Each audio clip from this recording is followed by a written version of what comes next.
Students, welcome back to my channel. आज मैं आपको डीएवी क्लास 8 साइंस के chapter number 9 crop production and risk management समझाने वाला हूं। स्टूडेंट्स, इससे पहले साइंस और एसएसटी और मैथ्स पे बहुत सारी वीडियोस अपलोड है। यदि आपने वीडियोस नहीं देखे हैं तो नीचे डिस्क्रिप्शन पे आपको लिंक मिल जाएगा, पहले उन वीडियोज़ को ज़रूर देखिएगा।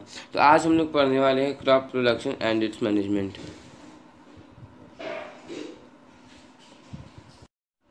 सभी ऑर्गेनिज्म को अपने ग्रोथ के लिए फूड की आवश्यकता होती है, अपने भरण पोषण के लिए फूड की आवश्यकता होती है।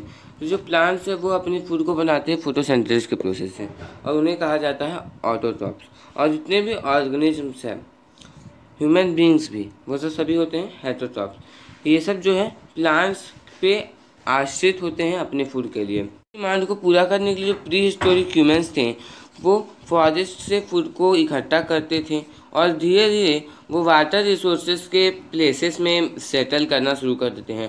लगभग 10,000 साल पहले ह्यूमन जो है ये पाते हैं, ये डिस्कवर करते हैं कि फूड गिविंग प्लांट्स को ग्रो किया जा सकता है सीड्स को प्लांट करके। ये जो डिस्कवरी हुआ था ये ह्यूमन्स को फूड गैदरर्स से फूड प्रोड्यूसर्स में चेंज कर देते हैं। ये कैसे हुआ? तो पहले वो लोग फॉरेस्ट से फूड को इकट्ठा करते थे, अब वो खुद फूड को प्रोड्यूस कर सकते हैं। इसलिए जो ह्यूमन्स है वो फूड गैदरर्स से फूड प्रोड्यूसर्स में चेंज हो जाते हैं। ये जो एक्टिविटी है ग्रेजुअली धीरे धीरे जो है ये सिस्टमेटिक बनता जाता है, ज़्यादा से ज़्यादा सिस्टमेटिक बनते जाता है और क्रॉप्स का जो कल्टीवेशन होता है वो स्टार्ट होता है। जो एक टाइप्स के प्लांट का कल्टीवेशन एक लार्ज स्केल में होता है तो उसे कहा जाता है क्रॉप प्रोडक्शन। और लैंड को कल्टीवेटिंग करने का जो प्रोसेस होता है क्रॉप्स को ग्रो करने का, उसे कहा जाता है एग्रीकल्चर। एग्रीकल्चर जो है ये एनिमल्स और पीपल के लिए सिर्फ फूड ग्रो करने के लिए नहीं यूज़ किया जाता है, ये जो है प्लांट्स के लिए भी यूज़ किया जाता है, जैसे कि कुछ अदर रिक्वायरमेंट जैसे कि हो गए फाइबर हो गए, मेडिसिन हो गए, फ्लावर्स हो गए और ऑर्नामेंटल प्लांट्स। समय के साथ जो ह्यूमन का पॉपुलेशन है अर्थ में ये बढ़ता जा रहा है, तो इसके रिजल्ट के साथ क्या हो रहा है कि जो डिमांड है फूड का वो भी इंक्रीज़ कर रहा है। तो 80% से ज़्यादा जो ह्यूमन डाइट है वो एक दर्जन ऑफ प्लांट्स के द्वारा प्रोवाइड किया जाता है, दर्जन ऑफ प्लांट्स के सीड के द्वारा प्रोवाइड किया जाता है, जैसे कि वीट हो गया, गेहूँ, राइस, मेज। ओके, तो एक स्टेडी सप्लाई ऑफ फूड को मेंटेन करने के लिए जो फार्मर्स है ये सिस्टमेटिक एक्टिविटीज़ को लेते हैं, जो कि पीरियड ऑफ टाइम से स्प्रेड करता जा रहा है क्रॉप्स को ग्रो करने के लिए। तो इन एक्टिविटीज़ को कहा जाता है एग्रीकल्चरल प्रैक्टिसेस। एग्रीकल्चरल प्रैक्टिसेस, जब से ह्यूमन क्रॉप्स को ग्रो करना स्टार्ट किए हैं, एग्रीकल्चरल प्रैक्टिसेस जो है उसमें लॉट ऑफ चेंजेस देखने को मिले हैं। ये जो सेक्टर है ये बहुत ही ज़्यादा ऑर्गेनाइज हो चुका है और भी ज़्यादा ऑर्गेनाइज हो चुका है, और जो एग्रीकल्चरल प्रैक्टिसेस है अब ये सिस्टमेटिक और साइंटिफिक मैनर में कैरी आउट किया जाता है। फार्मर इस बात को जानते हैं कि हेल्दी ग्रोथ और इंक्रीज्ड आउटपुट के लिए, मतलब ज़्यादा उत्पादन के लिए क्रॉप्स को जो है एक बैलेंस सप्लाई ऑफ वाटर की ज़रूरत होती है, फर्टिलाइजर्स की ज़रूरत होती है, और जैसे कि कुछ डिजीज़ और पेस्ट के अगेंस्ट में प्रोटेक्शन भी ज़रूरत होती है इस चीज़ की। ओके, तो हार्वेस्टिंग के बाद प्रॉपर स्टोरेज भी क्रॉप्स का एसेंशियल है। डिफरेंट क्रॉप्स का जो है डिफरेंट रिक्वायरमेंट है उनके प्रॉपर ग्रोथ के लिए। क्यों? कुछ जो है डिफरेंट सीजन्स में ग्रो करते हैं, तो सीजन के बेसिस पे देखा जाए तो जिसमें कि वो ग्रो करते हैं क्रॉप्स को कैटेगराइज किया गया है खारिफ और रबी क्रॉप्स में। जो मेन रबी क्रॉप्स जैसे कि पैडी हो गया, मेज हो गया, ये जून से अक्टूबर के बीच में ग्रो करते हैं। ये जो है डिपेंडेंट है वेस्टर्न मानसून में। वीट, ग्राम और बार्ली जो है ये मेन रबी क्रॉप्स हैं जो कि नवंबर से अप्रैल के महीने के बीच में ग्रो करते हैं। ये जो है मानसून पर डिपेंड नहीं। देखिए आप पैडी प्लांट्स और वीट प्लांट्स का यहाँ पर दो पिक्चर दिया हुआ है। ओके, यहाँ पर देखिए टाइम पीरियड दिया गया कि खारिफ क्रॉप जो ये रेनी सीजन में उगते हैं, ग्रो करते हैं। टाइम पीरियड क्या है? जून से अक्टूबर। एग्जांपल्स पैडी, मेज, सोयाबीन, ग्राउंड नट। रबी क्रॉप विंटर सीजन में होते हैं, नवंबर टू अप्रैल, और एग्जांपल्स इसमें वीट, मस्टर्ड और लिनसीड। अब देखिए वेरियस एग्रीकल्चर प्रैक्टिसेस जो है वो रिक्वायर्ड है क्रॉप्स को ग्रो करने के लिए। तो यहाँ पर एग्ज़ाम में आपसे क्वेश्चन पूछा जा सकता है कि वेरियस एग्रीकल्चरल प्रैक्टिसेस क्या क्या है क्रॉप्स को ग्रो करने के लिए। तो सबसे पहला जो इसमें है वो है प्रिपरेशन ऑफ सॉइल। सबसे पहले सॉइल को प्रिपेयर किया जाता है, उसके बाद उसमें सीड्स को सो किया जाता है, मतलब उसमें सीड्स को डाला जाता है और फिर उसमें मैन्योर्स और फर्टिलाइजर्स को ऐड किया जाता है सॉइल को रिप्लेस करने के लिए। अब इरिगेशन, वाटर को सप्लाई करने के लिए। फिर क्रॉप प्रोटेक्शन मतलब कि जो पौधे हैं, जो आपके क्रॉप्स हैं, उन्हें कीड़ों से बचाना, कि फर्टिलाइजर्स और पेस्टिसाइड्स को यूज़ करके किया जाता है। उसके बाद हार्वेस्टिंग, मतलब जो भी क्रॉप्स उगा हुआ है उसकी कटाई करना, उसके बाद स्टोरेज, उसे अच्छे तरीके से रखना। अब सबसे पहला जो है इसमें है प्रिपरेशन ऑफ सॉइल। हम लोग सभी जानते हैं प्लांट्स जो है ये सॉइल में ग्रो करते हैं। प्लांट्स जो है ये सॉइल में सिर्फ लंगर नहीं डालते हैं, ये जो है वाटर और मिनरल्स भी उससे लेते हैं। हम लोगों ने पढ़ा है कि सॉइल जो स्मॉल पार्टिकल से बना हुआ, जो कि डिफरेंट साइज के होते हैं, ये जो है वाटर, मिनरल्स, एयर को कंटेन करता है। ओके, और देयर प्लांट्स और एनिमल्स के रिमेन्स को भी कंटेन करता है। जो माइक्रो ऑर्गेनिज्म जो कि प्रेजेंट होते हैं सॉइल में, ये डेड ऑर्गेनिज्म को डिकम्पोज करते हैं और न्यूट्रिएंट्स को रिलीज करते हैं, जो कि प्रेजेंट होता है डेड ऑर्गेनिज्म के बॉडी में, और ये सॉइल को जो एक तरह से न्यूट्रिएंट्स प्रदान करते हैं। सॉइल जो है गुड मीडियम है सीड्स के जर्मिनेशन के लिए और ग्रोथ के लिए। ये जो है किसी भी क्रॉप को ग्रो करने के लिए सॉइल को बनाना बहुत ही ज़्यादा ज़रूरी होता है। सॉइल का जो प्रिपरेशन होता है ये लूजनिंग और टर्निंग को इन्वॉल्व करता है, और इस प्रोसेस को कहा जाता है प्लगिंग और टिलिंग। ये जो है वुडन और आयरन प्लग को यूज़ करके किया जाता है। ओके, अब हमारे पास है प्लगिंग हैज़ फॉलोइंग एडवांटेजेस, मतलब प्लगिंग करने से कुछ एडवांटेजेस भी होते हैं, तो हम लोग उसे देखते हैं। ये जो है एयर सर्कुलेशन को इम्प्रूव करता है, जिससे जो रूट्स हैं वो इजीली रिस्पायर कर पाते हैं। रूट्स जो होते हैं किसी भी प्लांट्स के, उनका जो सॉइल में पिनेट्रेट डीपर होता है, मतलब वो ज़्यादा अंदर तक चले जाते हैं ईजिली, और ये जो है प्लांट्स को फिमली होल्ड करते हैं। प्लगिंग जो है ये वाटर रिटेंसिंग कैपेसिटी, सॉइल का जो वाटर रिटेंसिंग कैपेसिटी होता है उसको इन्हेंस करता है, उसे बढ़ाता है।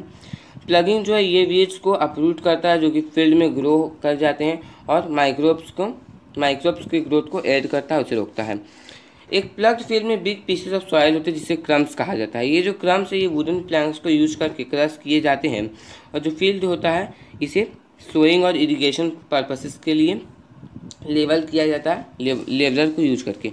अब उसके बाद सोइंग, सॉइल में सीड्स को प्लांट करना सोइंग कहलाता है। ये जो है प्लगिंग के ठीक बाद किया जाता है। सोइंग के यहाँ पर कुछ मेथड दिए गए हैं। सीड्स को जो है वो मैनुअली हैंड से स्कैटर किया जाता है ज़मीन के अंदर, सॉइल के अंदर, इसे कहा जाता है ब्रॉडकास्टिंग। और एक स्पेशल इम्प्लीमेंट होता है जिसे कहा जाता है सीड ड्रिल, ये भी सोइंग के लिए यूज़ किया जाता है। ये जो एक फनल को कंसिस्ट करता है, ओपनिंग होता है एक लॉन्ग पाइप में, ये जो अटैच होता है प्लग के बैक में। सीड्स को फनल से ड्रॉप किया जाता है, जैसे ही प्लग जो है मूव करता है, प्लांट्स जो सीड्स है वो फर्दर्स में प्लांट हो जाते हैं, जो कि बनाया गया है मूविंग प्लग के द्वारा। कुछ क्रॉप्स में जैसे कि पैडी हो गया, टोमेटो हो गया, चिली हो गया, और सीड्स, इसमें क्या होता है, सीड्स को एक स्मॉल प्लॉट में सो किया जाता है, डाला जाता है, जिसे कहा जाता है नर्सरी। जब सीडलिंग्स फॉर्म हो जाते हैं तो इन्हें जो है मैनुअली प्लांट कर दिया जाता है फील्ड में, इसे कहा जाता है ट्रांसप्लांटेशन। ये जो है इनेबल करता है फार्मर को कि वो जो है सिलेक्टिवली कल्टीवेट करे सिर्फ हेल्दी प्लांट्स को। पैडी के केस में क्या होता है, सीडलिंग्स को प्लांट किया जाता है वाटर में एक एप्रोप्रिएट डिस्टेंसिंग में, स्टैंडिंग वाटर में जो है उन्हें प्लांट किया जाता है एप्रोप्रिएट डिस्टेंसेस में। ओके, ये जो है सारे को एक uniform availability of sunlight provide करवाता है, वाटर और न्यूट्रिएंट्स प्लांट्स को प्रोवाइड करवाता है। अब हमारे पास है सॉइल रिप्लेनिशमेंट। हम लोग सभी जानते हैं कि जो क्रॉप से न्यूट्रिएंट्स लेते हैं सॉइल से अपने प्रॉपर ग्रोथ के लिए, फार्मर्स जो है वो एक ही जगह पे, एक सेम जगह पे कंटिन्यू क्रॉप को ग्रो करते रहते हैं ईयर बाय ईयर। ओके, एक सेम फील्ड में, तो जो यील्ड है वो ग्रेजुअली जो है धीरे धीरे वो डिक्रीज करता जाता है। ये जो है ऐसा इसलिए होता है क्योंकि जो सेम प्लांट है, एक ही प्लांट को वहाँ उगाया जाता है, तो वो सेम न्यूट्रिएंट सॉइल से ले लेते हैं, जो कि सॉइल को इनफर्टाइल बना देता है। तो वहाँ पर सॉइल के फर्टिलिटी को रिप्लेस करने के लिए इसका यूज़ किया जाता है, रिप्लेनिश करने के लिए। ओके, इसमें सबसे पहला जो आता है ये आता है फील्ड फैलो। जो एग्रीकल्चरल लैंड है इसे अनकल्टिवेटेड मतलब बिना खेती किए हुए छोड़ दिया जाता है एक या एक से ज़्यादा सीजन्स के लिए। तो जो डेड प्लांट्स और एनिमल्स होते हैं उसमें एक्यूमुलेट करते हैं और माइक्रो ऑर्गेनिज्म के द्वारा डिकम्पोज कर दिए जाते हैं। तो इस वे में क्या होता है, न्यूट्रिएंट्स जो है ये सॉइल में रिप्लेनिश्ड कर दिया जाता है, मतलब सॉइल में न्यूट्रिएंट्स जो है वापस आ जाता है। उसके बाद क्रॉप रोटेशन।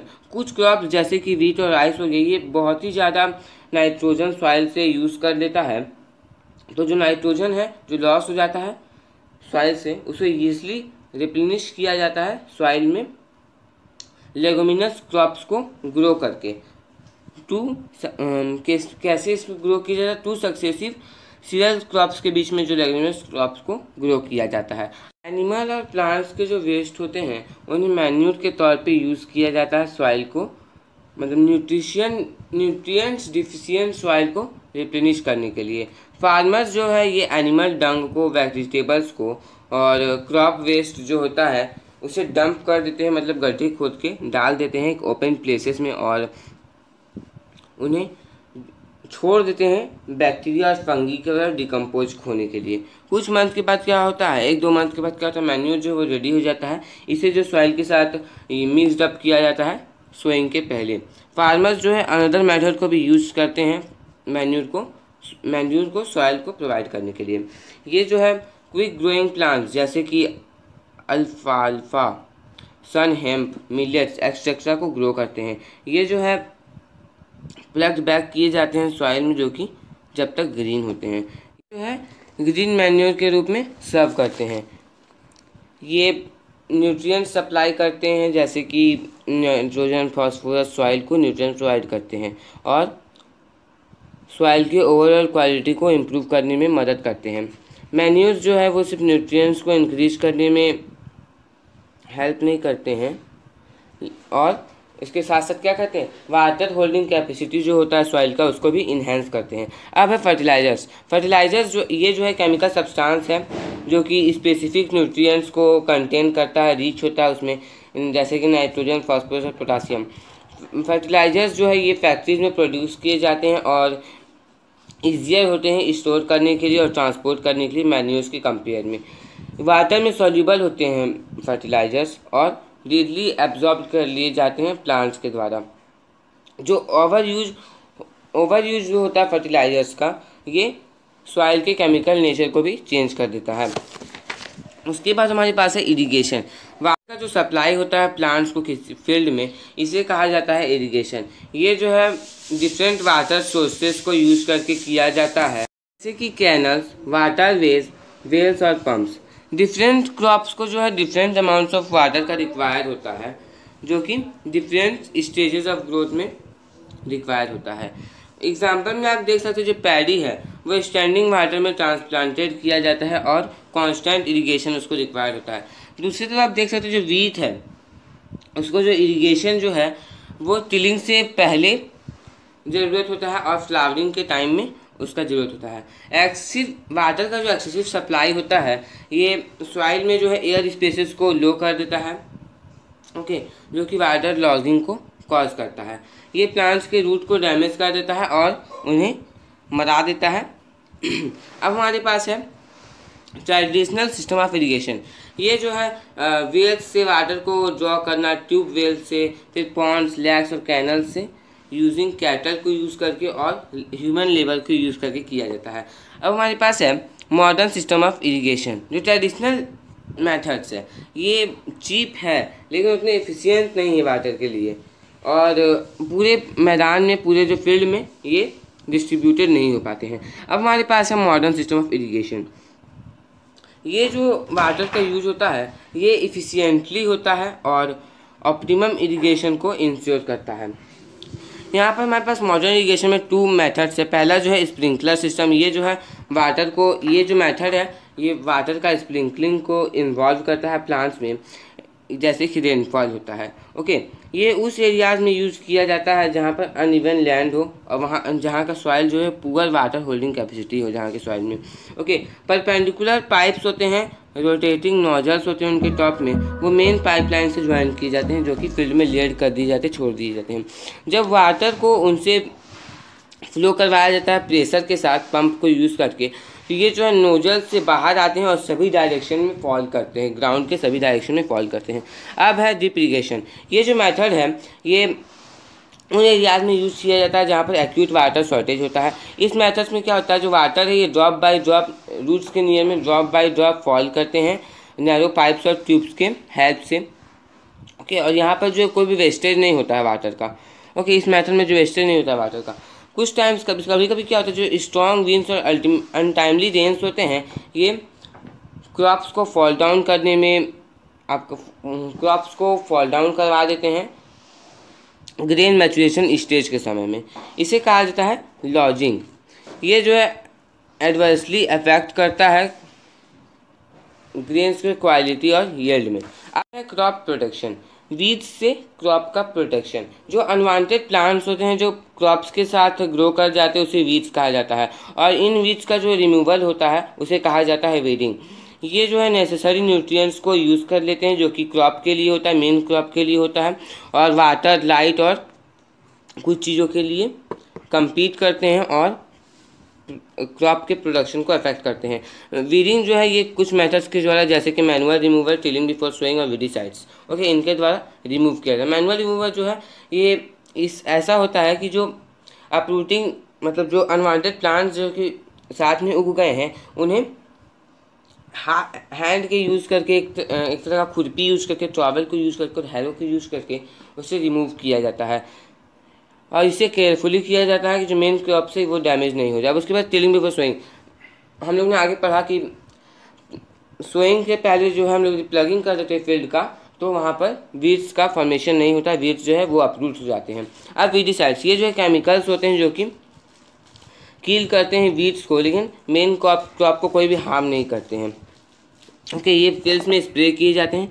फार्मर्स को जो है वो एक स्पेशल केयर लेना पड़ता है, मतलब एक तरह का स्पेशल केयर लेना पड़ता है जब भी वो वीडिसाइड्स को स्प्रे करते हैं, क्योंकि उनके ये जो है यदि ज़्यादा वो कर देंगे या फिर आप कह सकते हैं कि यदि वो केयर नहीं करेंगे अपना, तो वो उनके हेल्थ को प्रॉब्लम हो सकती है, वो जो है उनके हेल्थ पे हानिकारक हो सकता है। अब पेस्ट से प्रोटेक्शन, क्रॉप्स जो है ये मैन्युफैक्चर्स के लिए एक्सपोज किया जाता है, जैसे कि स्ट्रे जैसे कि एनिमल हो गए, फिर बर्ड्स हो गए, इंसेक्ट। एनिमल्स और बर्ड्स जो है ये ड्रम्स को बीट करके और स्केयर क्रोज को फिक्स करके भगाए जाते हैं। ओके, और कुछ ऑर्गेनिज्म जैसे कि स्पेसिफिकली अटैक कर देते हैं क्रॉप्स में अटैक कर देते हैं और डैमेज कर देते हैं। ये जो ऑर्गेनिज्म इन्हें कहा जाता है पेस्ट, जैसे कि रैट्स हो गए, लोकस्ट्स हो गए, वीविल्स हो गए, और लार्वल स्टेट्स होते हैं कुछ इंसेक्ट्स के, और टर्माइट्स हो गए।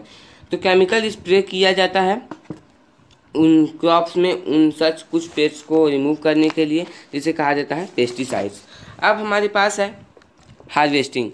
जो कटिंग और गैदरिंग होता है क्रॉप्स का मैचुरेशन के बाद, उसे कहा जाता है हार्वेस्टिंग। फ्रूट और वेजिटेबल जो है हैंड्स के द्वारा प्लग्ड कर लिया जाता है, लेकिन जो हार्वेस्टिंग ऑफ क्रॉप्स जैसे कि वीट हो गया, राइस हो गया, ये सिकल्स के हेल्प से हटाया जाता है।